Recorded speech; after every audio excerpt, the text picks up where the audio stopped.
cool to watch. Okay. That seems good, but then again, I know you had an injury with your chest. So I don't know if it's good that your arm is falling that far. Okay. Oh yeah, I think I have extra range of motion in some positions because that cartilage is separated. Yeah.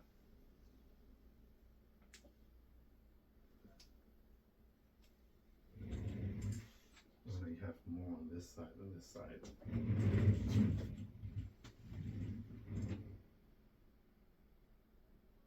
And relax.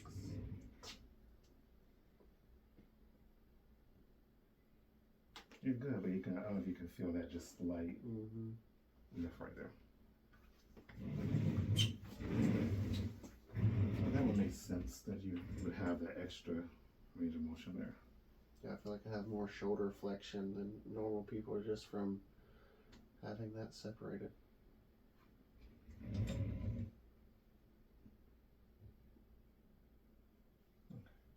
And if I like sit funny, like on a couch, and it makes my body like flex.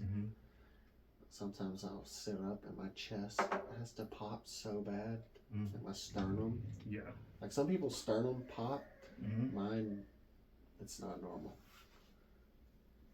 And it happened from doing weighted dips, and I've trained tons of people now who like, they start doing dips, and then they like, their sternum starts hurting. And the first doctor I went to, he's like, oh, you have costochondritis. Yeah. Just inflammation of your rib cage. Take Advil and Tylenol. I'm like, dude, I've had this pain for 6 months. Yeah. You don't think I've taken Tylenol? And then I finally got imaging, and they were like, oh my gosh, your rib cage is broken apart, basically. Yeah, because when I went and I Googled that, it said that normally like just heals by itself within 2 to 3 months. What's that, costochondritis? Yeah. Yeah. Yeah, I'm like, dude, no, I'm like in severe pain. And what ended up happening is in that cartilage, because my bones rubbed together, it grew bone spurs, and the cartilage got arthritis. I see. So that's the pain I was feeling, was arthritis. And then I did the PRP injections, and that actually, the day like as soon as I got them, I felt better. Like obviously I still have the injury, but it took away the pain of arthritis, which was like, it's like this burning sensation in my chest. Like I had to stop training people for a while because like demoing exercises hurt so bad, and I didn't know what was going on.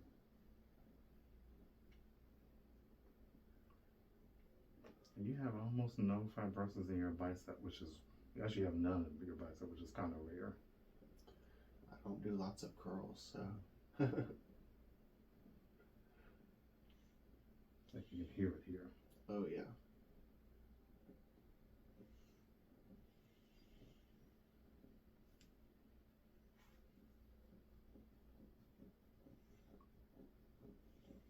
Well, I'm happy you're married, because if you were and you went on a date with this right here, I think she would be like, yeah, I don't know what that is, but we're done. Yep. Take some Tinder profile pics right now. He's got muscles, but he's got rashes everywhere. Yeah, like, is that what monkeypox is?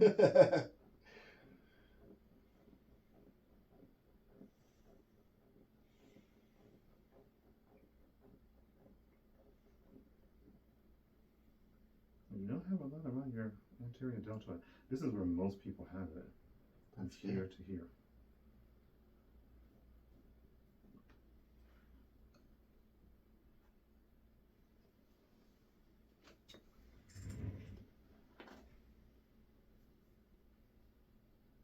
But I guess that just means you haven't had too many injuries to recover from in your deltoid and bicep.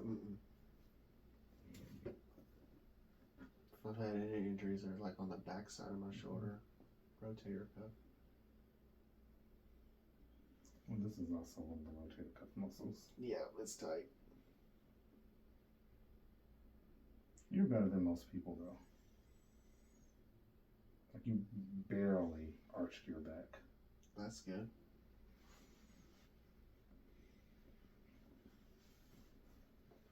I do like strict handstands, so you have to have very good overhead flexibility. Yeah, I work on a lot of people who I'm like, yeah, if you do overhead press, you're gonna be arching your back a lot. They're like, yeah, when I do that, I do arch my back a lot. It's like, that's why. Some people come to me, they're like, I can do a handstand, but I can't do it straight.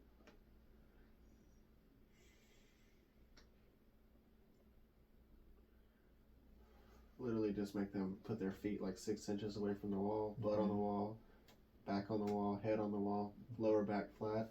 And say, now lift your opposite arm and try to touch the wall, and their whole body comes off the wall. I'm like, that's why you can't do a handstand straight. It's not any technique I can teach you. You need to work on your flexibility. Yeah, I think some of this is coming from the infraspinatus.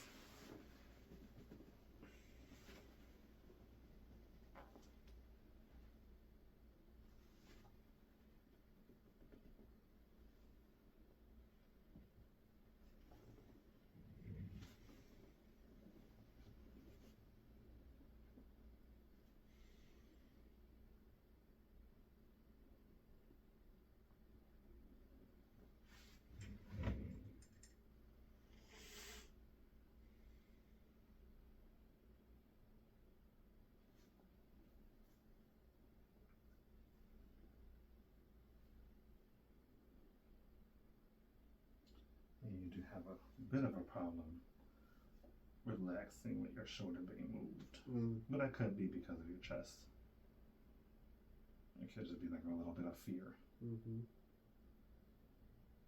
That happens when someone has an injury.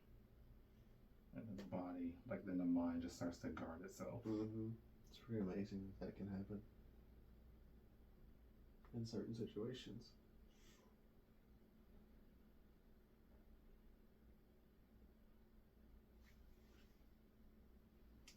It's like, yep, nope, we're not doing that movement.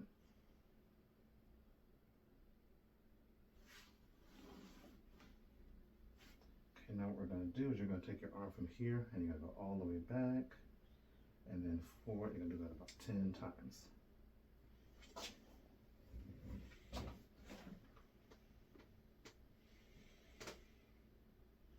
Nice and slow.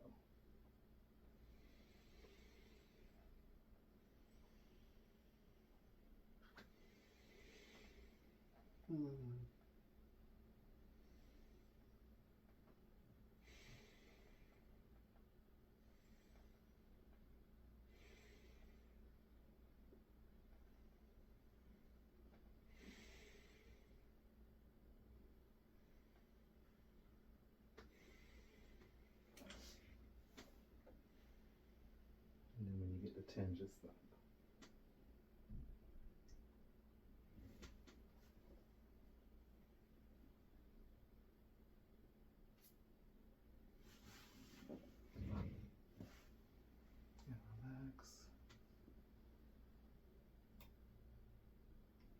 Yeah, I think you just work relaxing because that's pretty good. Let's see. That's actually really good right there. That one was brutal. Oh my gosh. I felt that. Well, you're lucky you have that thing with your chest, so I won't be able to, I won't do any cupping. Because people have not responded well to the cupping. Yeah, I was told about that Polish lady. She's like, if you ever get a massage, you have to tell the person that you have this. Because somebody could hurt you. Yes. I was like, noted. She even told me to quit. She's like, honestly, you need to find a new profession. She's like, well, I mean, when I went to because I had to go to Memorial Hermann and get CAT scan, CTI, MRI and all that stuff. And I went to a cardiothoracic surgeon. They were going to put a plate in my chest to hold it together. Oh, wow. Because they said they literally only seen that in patients who have been in severe car accidents. Wow. Like the trauma from that. But I Googled it, and the only other people that get that are gymnasts. I'm like, That makes sense. Yeah. It's like when you're on the rings and the dips in that bottom position, put so much stress. And I've trained so many people now, after they do dips, they're like, I felt something in my chest kind of yesterday. It's not popped apart yet. I'm like, dude, be mindful. Yeah. I'm so thankful that happened to me at this point because so many people I've met. One dude I know, he was doing weighted dips, and that's what I was doing. And he told me one time at the park, he's an older guy too. He can do weighted dips with 135 pounds hanging from him. He's strong. Yeah. But your muscles are strong, but your all that little stuff. And he told me, he's like, man, my chest. And I told him, and he said he stopped doing that. And his chest has never felt better. I seen him a while back. I was like, that happened to me for a reason. Sucks it happened to me, but now you can warn other people. Exactly.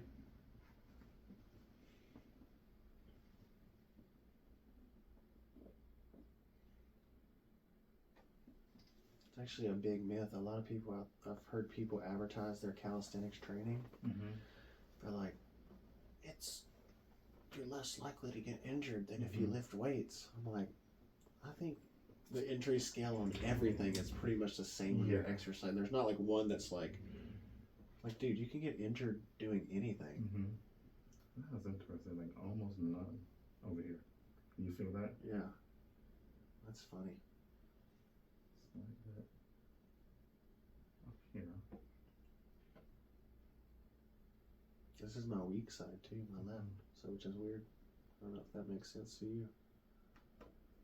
Yeah, I don't know. Like I'm right dominant. Yeah. I guess if I go pretty, you have some deeper in there. Like,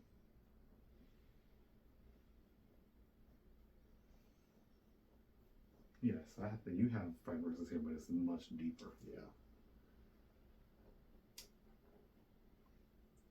Remember correct, that means it's older. If I remember correct, that means it's older, like it's more chronic. Because you can also use this scraping if someone has acute injury. It tricks the brain into stop sending the pain signal. Oh wow.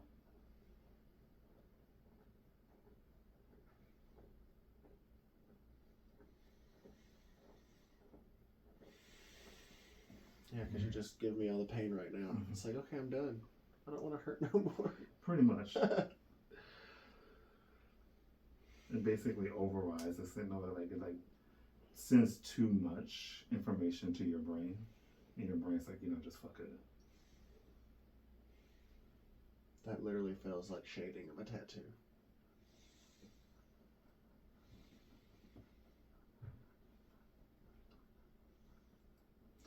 My goodness, your wife may not want to hug you. She's going to see that and be like, hey, go to the doctor first.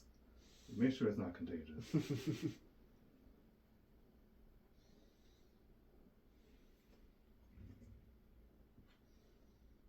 if I saw you on the bus like this, I would give you side eye. They now have this drug that's killing people. It's worse than fentanyl. Jesus. It basically rots your body. Oh my gosh. So people have open sores and they basically rot to death. Oh my gosh. And I think they're cutting into the heroin.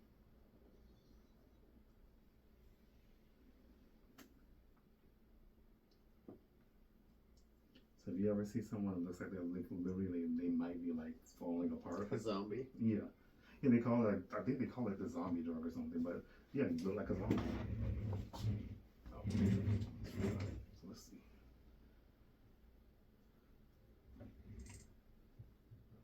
Yeah, see, you just had the fibrosis here.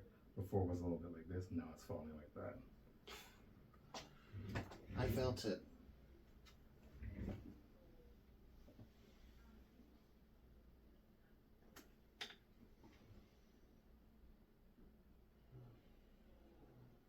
And what you're saying, you've been working your lats. That makes sense. So your subscapularis is going to help hold, secure your shoulder blade to you. So you've been moving your shoulder blade a lot with, moving your body weight. So that makes sense that you have a little bit too much tension here.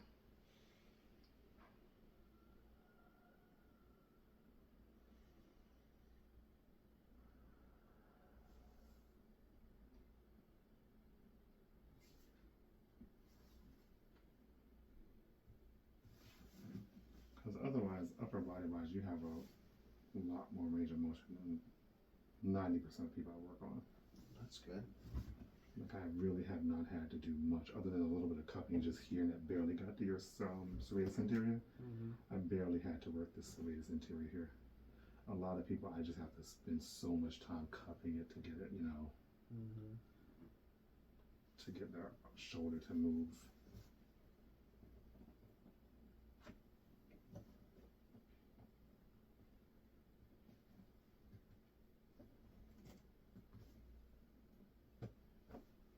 This is just a pin and stretch, like super basic. You shorten the muscle, push in, and then stretch it.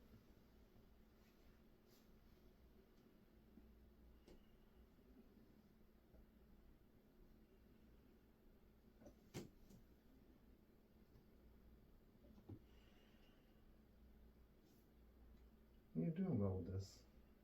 If you look at any of my videos and someone has their hand over their mouth while I'm doing this, they're crying.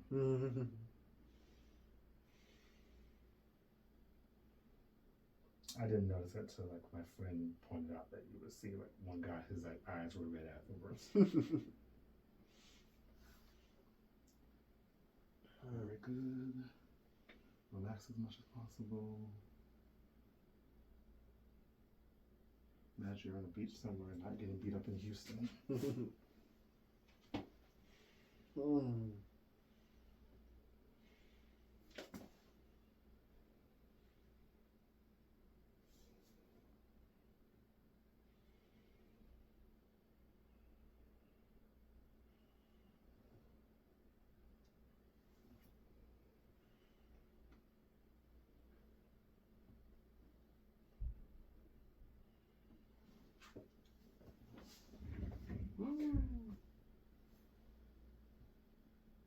That's very good.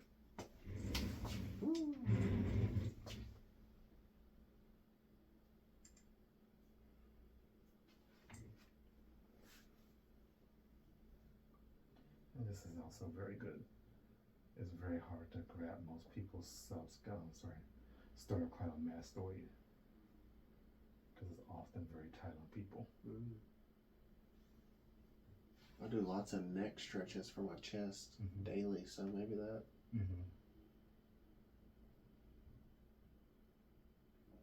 A lot of therapists won't work on this muscle. One, because they're kind of afraid of the area, but two, it's like such a hard muscle to actually get a hold of, especially when it's tight.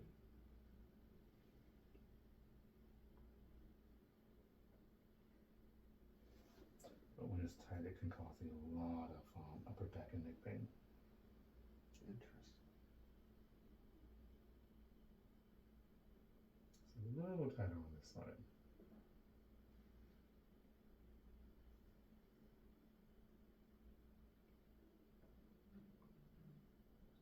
This one gives people that kind of, either they're looking down at the ground or they end up looking like this.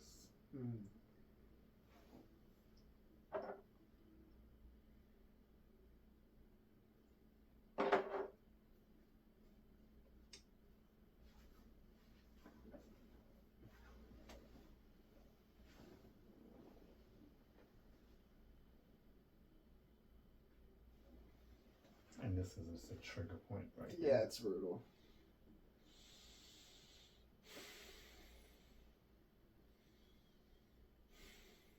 And this trigger point can cause pain kind of around here. They call it the question mark trigger point.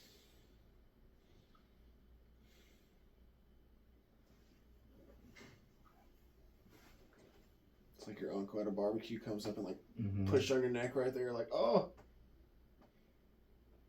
Oh my gosh. Well, now you can say I'm just doing some trigger point therapy on you.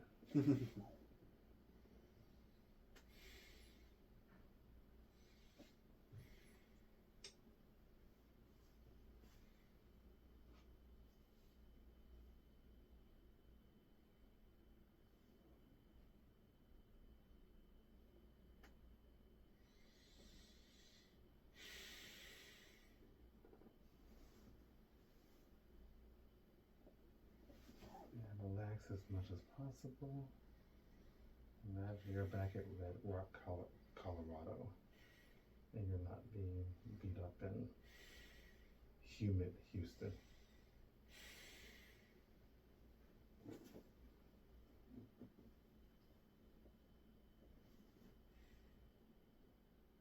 Because when you walk outside, you're going to walk into a sauna.